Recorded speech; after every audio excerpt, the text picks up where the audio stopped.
At 3:30 in the morning on June 17, 1944, the western shore of Saipan trembled with a sound that did not belong to the island.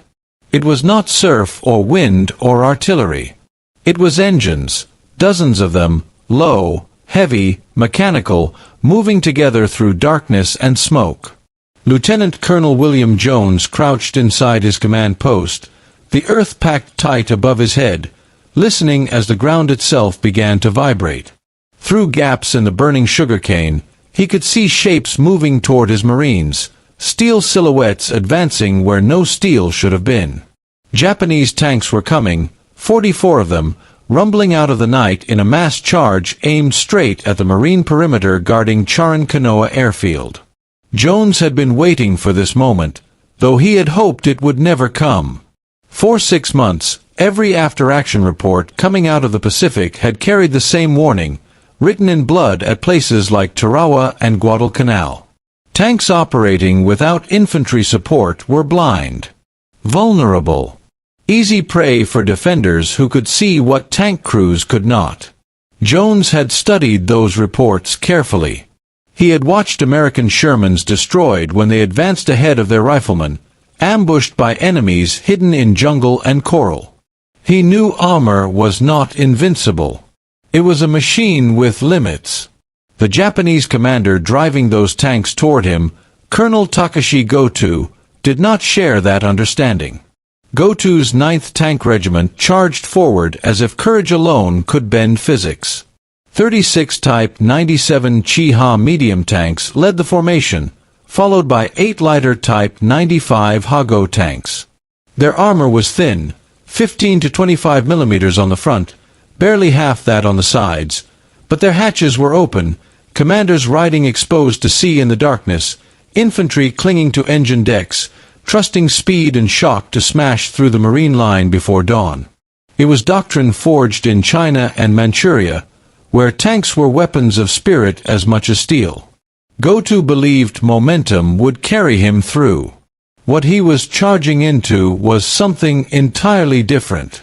Above the battlefield, star shells burst open, hanging in the sky like artificial suns. Night vanished in an instant. Sugarcane fields ignited, tracer rounds setting stalks ablaze, turning the coastal plain into a burning maze of light and shadow. In marine foxholes, men who had been waiting for hours finally rose to their knees. Private First Class Charles Merritt lifted a 2.36-inch bazooka, its crude metal tube resting against his shoulder, and aimed at the thin side armor of the lead tank as it rumbled past his position. He waited until it was almost too close, then fired. The rocket punched through steel that might as well have been tin. The tank stopped dead, flames pouring from its hatches.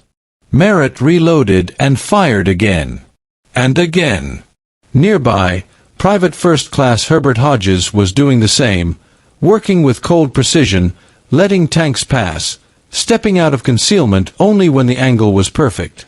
7 rockets. 7 tanks.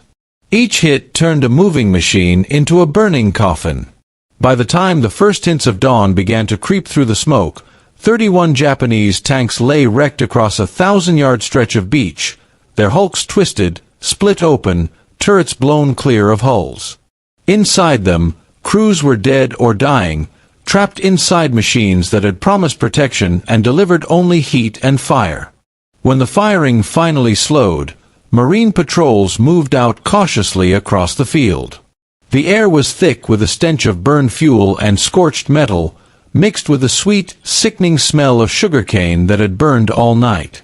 Staff Sergeant Mike Kowalski stepped around a tank turret lying upside down 15 yards from where it had once been attached, the steel still warm beneath his boots. Major James Donovan walked methodically among the wreckage with a field notebook, counting, cataloging, reconstructing the battle from the frozen positions of destroyed vehicles. Most were Chiha mediums, their 47mm guns useless now, a few Hago-like tanks split open like cans. Bodies lay everywhere, tank crews who had tried to escape, infantry who had ridden the tanks into the killing zone, officers who had dismounted to guide blind machines through the night. Donovan estimated nearly 1,000 Japanese dead in this sector alone. Lieutenant Colonel Jones surveyed the field with the practiced eye of a veteran. Each wreck told a story. One tank sat with its turret hatch open, the commander slumped forward, caught trying to see. Another had driven in circles until a bazooka found its engine compartment, its tracks tracing a spiral of confusion in the sand. The numbers were stark. Goto had committed 44 tanks, nearly 70% of all Japanese armor on Saipan. In return, his regiment had inflicted fewer than 100 Marine casualties. It wasn't just a defeat. It was a demonstration. Japanese tank doctrine treated armor as a psychological weapon, designed to shatter enemy morale through boldness and aggression. The Chiha had been built in 1937 for infantry support, adequate against rifle fire, never meant to face modern anti-tank weapons. American doctrine had evolved the hard way. Marines like Jones understood that tanks were systems, not symbols. They needed infantry eyes, coordination, and protection. Without those, they were targets. The battlefield around Charan-Kanoa was the collision point of those two ideas. Spent bazooka tubes lay beside foxholes. Nearby, 37mm anti-tank guns had punched clean holes through tank hulls at ranges that Japanese crews never expected. Artillery had done the rest. Batteries from the 10th Marines fired hundreds of rounds through the night, walking high-explosive shells across approach routes. Offshore destroyers maintained constant illumination, their star shells turning darkness into betrayal for tank crews who needed light to see but died because of it. What looked like chaos was actually orchestration. Every weapon fed into the next. This was not the beginning of the story. It was the consequence of days of deception and preparation. 2 days earlier, Marines had come ashore under heavy naval bombardment. The beaches fell more easily than expected. That was deliberate. Japanese commanders had pulled back, planning to counterattack once the Americans committed their strength. The first probes came quickly, light tanks moving boldly across open ground. They died in minutes, destroyed by coordinated fire from amphibious tractors, bazookas, and guns. That lesson was ignored. The night before Goto's charge, Japanese Special Naval Landing Forces attempted an amphibious assault under cover of darkness. Star shells exposed them in the surf. Half-tracks with 75mm guns rolled forward. Bazookas finished the rest. By dawn, hundreds of bodies floated in the lagoon. Japanese commanders misread this disaster as American exhaustion. They believed the Marines had fired themselves dry. They believed one massive blow could break the beachhead. Lieutenant General Yoshitsugu Saito believed it too.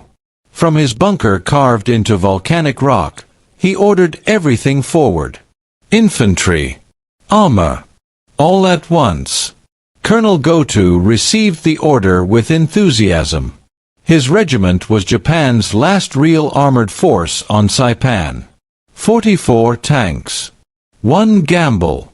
The movement began hours before the attack. Engines idled. Tracks clattered softly over coral. Marines heard them coming long before they appeared. Jones alerted artillery, tanks, naval gunfire.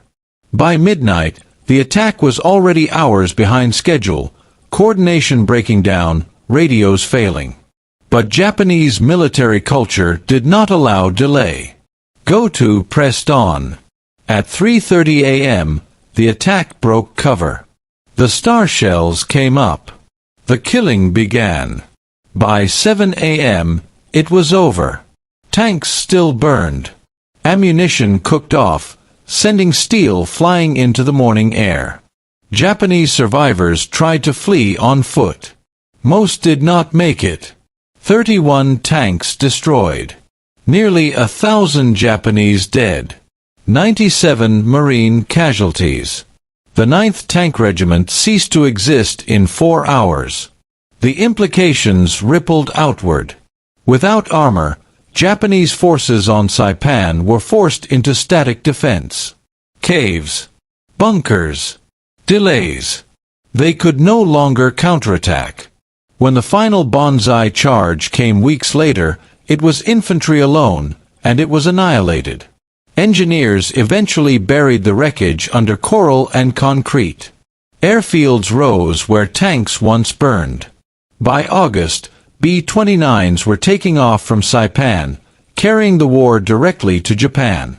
The connection was indirect, but real. A failed tank charge preserved an airfield. That airfield changed the war. The lesson endured. Tanks without eyes are just targets. And on a burning beach in June 1944, an army learned that truth the hardest way possible.